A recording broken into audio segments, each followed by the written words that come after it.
9070 GRE is real. The 5060 got a launch date, and the 5080 Super and 5070 Super VRAM. Let's get in the hot news, everybody. I'm your bright host. We're going to be going over the hottest tech news I can find on the internet while you enjoy your breakfast this Tuesday, April 29, 2025. And we're going to start off today discussing the GPU announcement that is for not us, it's for China only. The 9070 GRE being announced to come out to China on May 8th. It's basically everything that we've heard rumored. It's 75% of the 9070 XT, 220 watt board power. It has 3072 stream processors, etc., etc. And AMD's claiming that it's 6% faster than the 7900 GRE at 1440p ultra settings. So it's really not that much different. It's about 7% cheaper than the RX 9070 non-XT, at least in the Chinese market, which is kind of strange. According to some rumors, the GRE is actually replacing the 9070 in the Chinese market. Could that have something to do with the ability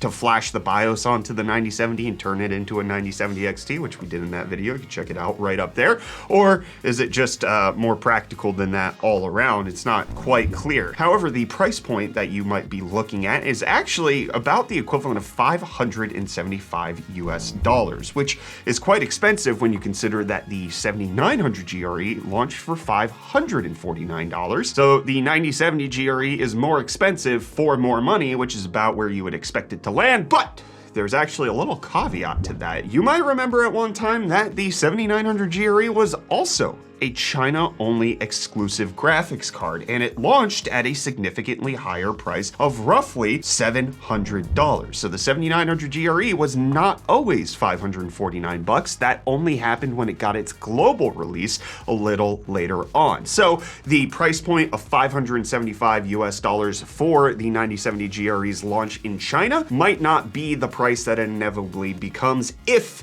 it actually launches over here in the Western markets. I sure hope it does. I always want more affordable graphics cards. It looks like for the time being, that's going to be the 9060, 9060 XT here in the US. I've heard reports, I don't have it in hot news, but I just read it somewhere that AMD's considering dropping the 8GB 9060 XT. It's a possibility that might end up happening. This could also help us understand why were there details popping up about the 9070 GRE. It's because it's launching in China, but why was there a report of it launching in Q4 for the US market? That could potentially be the reasoning to flesh out all of those details in case you're saving up for that, maybe. But in case you're saving up for a new PC and you want it sooner than Q4, you should definitely check out today's video sponsor, Falcon Northwest. Oh man, my stinky old PC ain't working again. This SSD is older than Radioactive by Imagine Dragons. What am I gonna do? You could get a new PC. A whole new PC? But where?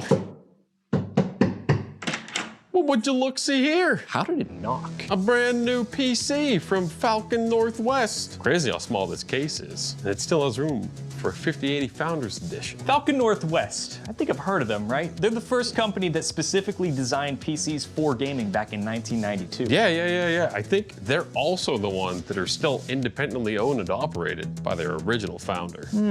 Yeah, I think that they're the ones that, in addition to making this Tiki here, they also have a mid-tower called the Talon and a small form factor called the Frag Box. The Tiki takes up less space on my desk and can still handle up to a 5090. I think they're also the ones that they don't just build for gamers, but they build for like serious business applications and content creators and game devs too. Oh, like the same people that had their Threadripper workstation named one of the best products of 2024 by PC Mag? Yeah, I think they're also the ones that include a 3-year warranty and 1 year of overnight service. Aren't they also the ones that really like Reece and— Guys, all of these things are true. You're thinking about the same people. They're the ones that give you Falcon Fuel coffee with your order. Let me explain. We've had plenty of Falcon Northwest PCs come through this office, from the Talon to the Fragbox to the Tiki. We've seen their custom prints in action, and we've got to experience their delicious Falcon Fuel coffee. All those things that Michael and Kyler were saying are true. They've been around for decades because they prioritize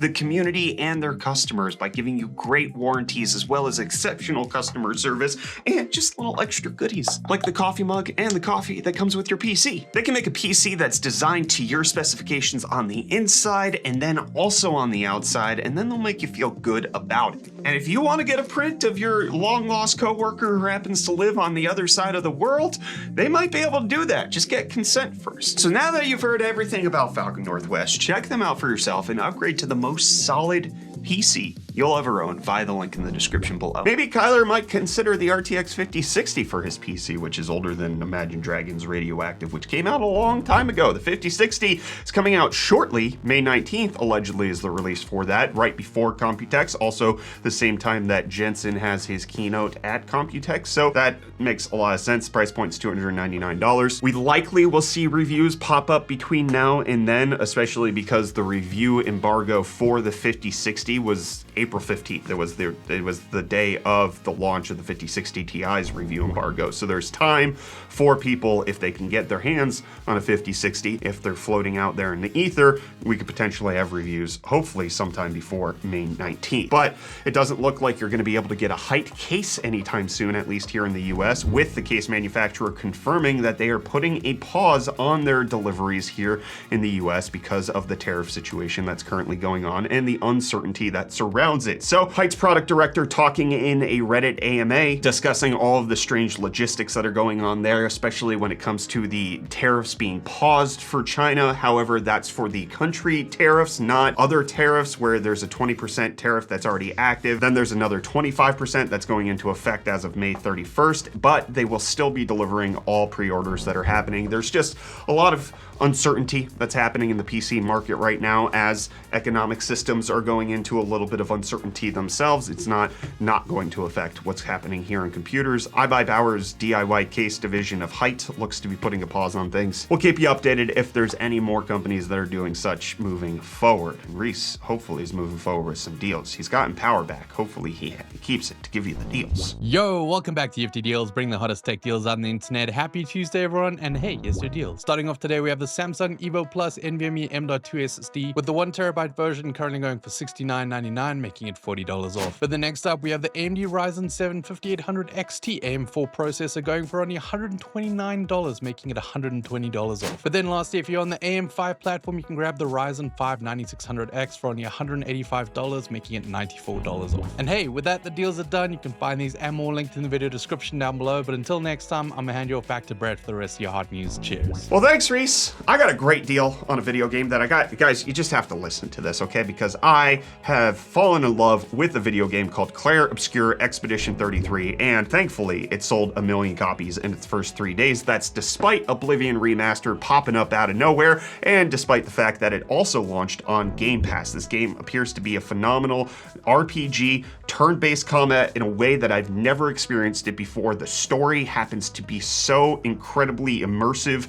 at least in the early part of the game that I'm in. I'm only about 4 hours in, but I am loving every single second of it. Additionally, people are concurrently playing it over on Steam. It peaked at 121,000 users, which beats out Metaphor ReFantasio, which was the peak last year. And I cannot wait to get home to play more of this game. And speaking of deals, right, you could get it on PC, Xbox, or PlayStation, but if you get it on Steam, currently 10% off, $45 for this phenomenal game in case you're looking for a brand new RPG. It's everything that I have wanted in a turn-based combat system that I never knew I wanted because I've been poo-pooing turn-based. I've been like, this is boring and crappy, and how we did it back in the day. Sandfall Interactive, who made this game, just whipped up something special. I have been enjoying the heck out of it, and I just wanted to take some time in Hot News to discuss it. All right, I don't normally talk about games, but this one scratched my RPG itch so hard in my little noggin that I had to verbally express it to you guys. And Nvidia is looking to express to you that they're sorry. They want to give you more VRAM. At least that's the word on the street right now, that there are